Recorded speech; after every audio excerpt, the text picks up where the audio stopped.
There's a guy by the name Rabbi Tovia who is of the so-called Orthodox Jewish religion. And listen to what he's trying to say about Satan in the book of Job. In the book of Job, we're introduced to Satan as an example, where Satan comes to God and he points out the fact that there's a man, Job, who was in fact very, very righteous. But if you look at Job chapter 1, verse 9 through 10, and again, chapter 2, verse 4 and 5, what do we see there? Job comes to God and says, look, there's a man named Job who's... Job, by the way, is the oldest book in the Bible. Chronologically, it's older than the Torah. I'm not certain that that's true. And Job comes to God and presents a reason why Job might be faithful, because he has everything. If all these things were taken away from him, if life wasn't so good, he might rebel. And God gives Satan permission to act in a certain way. And Satan does exactly what God tells him to do. And therefore, everything was taken from Job except for his life. Job struggles throughout his life, but ultimately he is faithful. In Christian theology, the book of Job is heresy. In Christian theology, what Job did was impossible. What he's not telling the audience is that Job had a visit from a man called Elihu in chapter 33 through 37. And I am just going to advise you to read those chapters and reevaluate what ToviaSinger was just claiming here. How could Job, by his own initiative, remain faithful to God? He struggled. He struggled, man. In fact, he cursed the womb in which he was conceived. He wished he'd never been born. But he never cursed God. Never did. He resisted that. And he is ultimately righteous, and God rewarded him manyfold. His family was restored, his property was restored, and so on and so forth. But what is germane to this question is... That's another thing that I would put up for investigation while I'm hearing him speak. I think Job received his family back because he was praying for his three friends. that Satan did exactly what God told him to do. Now, Yeah, that's the claim. So, so the claim is that Jews, yeah, quote unquote Jews, which to them is the whole nation of Israel. Didn't we have 12 tribes? But okay, so they mean just that religion. So we're now narrowing it down to actually Chabad Lubavitch Judaism or something like that. Uh,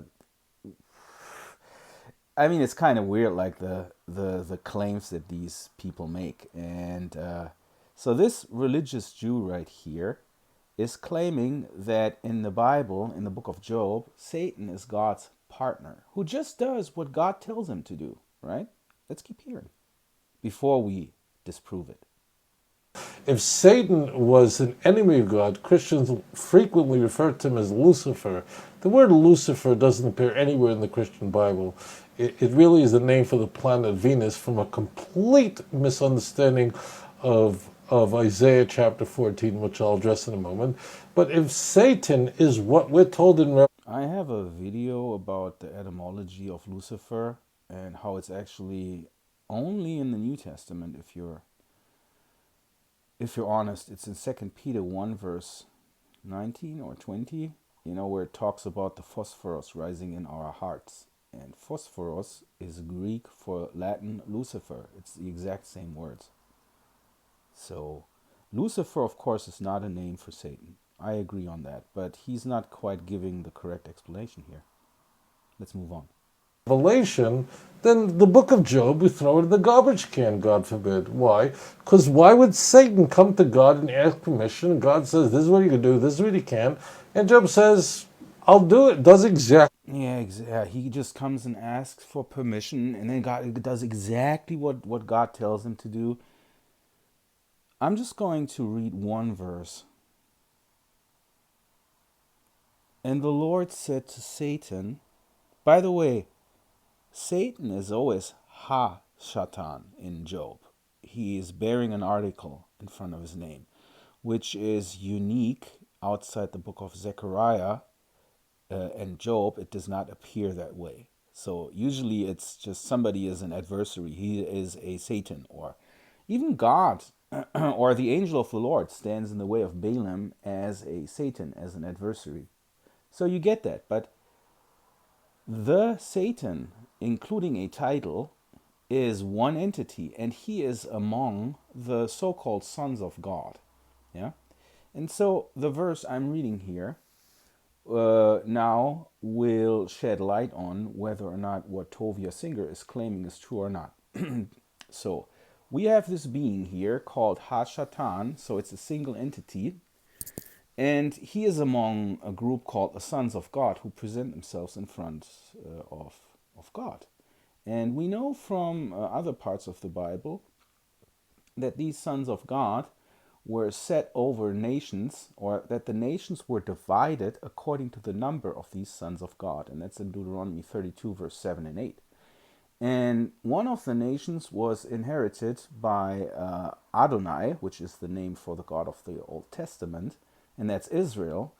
And apparently there's another nation on earth that has also a leader over it who is walking over the earth. So that nation seems to be nomadic of some kind, or at least roaming to and fro in the earth, because that's what the Satan is doing. And as he was doing that, he was taking notice of Job. And now he comes and presents himself with these other sons of God, who God apparently is not too happy with. If you look at Psalms 82, where he rebukes those sons of God. And now the question is, what's the deal here in this verse? What is Satan actually doing? Like, is he really coming to ask permission to test Job's faith, and then God tells him what he's allowed to do, and then he goes and he does exactly what God... So he's his partner, right? Is that true? Or we are reading here, God is saying to Satan, have you considered my servant Job, that there is none like him on earth, a blameless and upright man who fears God and turns away from evil. He still holds fast his integrity. And now here it comes. Here it comes, the intense partnership between Job and God in Judaism. Although you incited me against him to destroy him without reason. And now you're going to get this from me in the Septuagint English version, just so that you know that there is not a different testimony there. Whereas thou hast told me, or you have said, to destroy, and that word is apolumi, his substance, hypostasis, so his whole support, his whole being, whereas thou hast told me to destroy his substance without cause. Yeah? Because if you go back into the first chapter, what God says that Satan is allowed to do is taking everything from him that's in his hand and not to stretch out his hand against him himself. So, to spare Job's life. That was his first move against Job, when God was saying these words afterwards. So even though Satan was sparing the life of Job, like God has told him to do, because God is set over Satan, or he is over Satan. Satan is below God, which doesn't mean that he can't be evil, by the way, as we see. He was trying to corrupt God, actually. He was trying to get God to do something unjust. Now I'm going to become a little bit like Paul, like when he gets like a little bit proud, like just to joke around. Now I'm going to get a little bit proud here. And I'm going to say, and I'm going to tell you that neither the church system nor the Jews have grasped this concept yet. That Satan and these other sons of God who were set over the nations are busy accusing mankind in front of God constantly. using God's law. Yeah? That's what they do. And the ultimate goal seems to be to make God do an unjust move. Yeah? It's all a big legal battle in the end that's taking place, according to the Jewish scriptures, by the way. And right here we have enough proof from the Jewish scriptures themselves. I mean, we can go and look at this interlinear if you want to. Although you moved in to destroy without cause. Yeah? Without cause, that's unjust. So Satan's motivation when he appeared before God, amongst the other sons of God, by the way, his first motivation was to kill Job and to achieve his goal by means of having God be the one that executes the what's the right word? The extinction, the like apolumi. It means to destroy, okay? To kill. Satan was trying to move God to kill Job without cause. That's in your Jewish scripture. Yeah? Your supposed partner of God. Yeah? Who is among. And I mean, this is just baby stuff if we're honest, or it should be baby stuff.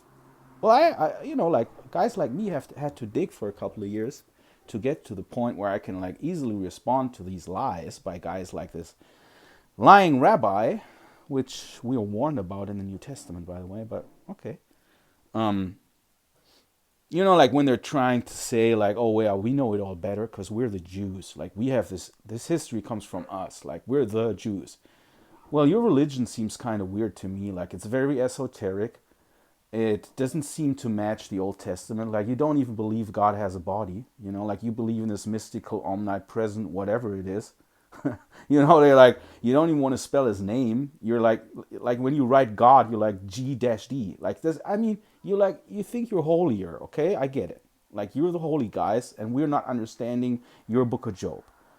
Okay, but now here is a real Christian, me, not a church whore who was just whoring his life away at this place called church, to get something out of it, whatever it is that people want to get out of it. But I actually study this word. And here God tells these sons of God, give justice to the weak and the fatherless. You think they're battling out who's just? You think that's what's maybe going on between God and the Satan and these other sons of God? That they're kind of arguing about what justice is? Okay? Rescue the weak and the needy, deliver them from the hand of the wicked. They have neither knowledge nor understanding. They walk about in darkness. All the foundations of the earth are shaken. I said, you are God's sons of the Most High, all of you. Nevertheless, like men you shall die and shall fall like princes. And then God is the one who inherits all the nations. But initially, so these are all going to get kicked out. Bye-bye. Remember the days of old. Consider the years of many generations. Ask your father, and he will show you. Your elders, and they will tell you. When the Most High gave to the nations their inheritance, when he divided mankind, he fixed the borders of the peoples, accounting to the number of the sons of God. Isn't that wonderful how the ESV has the correct version from the Dead Sea Scrolls? If you would go with the Jewish, like they would say, or the Jewish text, which is the corrupt Masoretic text, which has the vowel points from, like the, 9th, 10th century there. I mean, these are facts, okay? So if the Jews lie in this case, then in this case, they are religious liars. I'm sorry. That's just the way, and that's what the Bible tells us, that they turned their own scribes have changed their own law of God and modified it and made lies out of it. It was actually the pen of the scribes, according to the Old Testament, that has done this and is doing this up to this day. But here, interestingly enough, we have the Dead Sea Scrolls version, which is correct. So according to the number of the sons of God, the nations were divided. Why are we so surprised that nations have kings that we consider sons of God, or some call angels, which might be the real confusion behind the whole thing?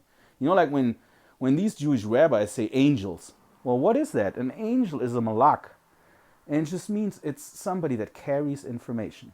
That's all that it means. It can be a human, it can be a heavenly being, but if you carry information for somebody else, a message, then you are a malak. So it's not a category of beings. It's just more like a function. Yeah?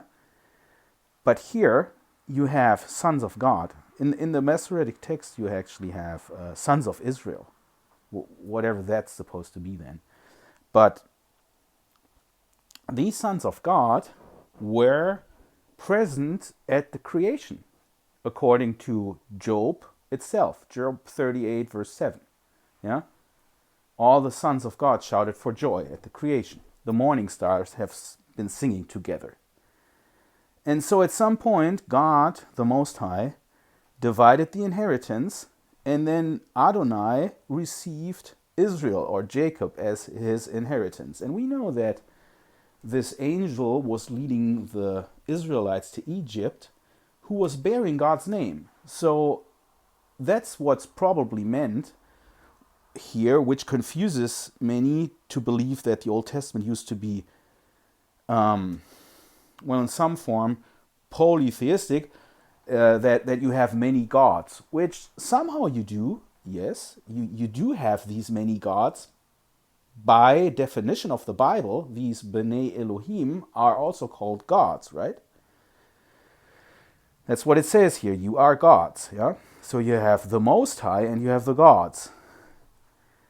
And they all received one nation, and not by borders, so they're not territorial stuff. They are set over a family, tribe, meaning a nation, like that became a nation of people. And so if you find a king of Babylon being compared to Satan, or interpreted as being the Satan, then there is a possibility, because ultimately he would be that king over that nation that maybe is roaming to and fro about the earth, because in Isaiah 14 it says that they have filled the earth with cities, yeah, these Babylonians. So they must have been roaming to and fro about the earth. Or it could be the Amalekites who were following the Israelites through the desert. They seem to be roaming about the earth and, like watching the just, trying to ensnare him and so forth. There could be many explanations for that if you would be a true Christian scholar and not either a church whore or an atheist unbeliever who is just fed other disinformation at his own cult called university, where you have to creep up everybody's backside to even, be allowed to speak. It's the same problem everywhere, if you haven't noticed. And they're full of shit in many ways. In many ways, they are full of shit, as I'm proving you here. So all of those nations have a son of God set over them. And apparently one of those nations has the Satan set over them.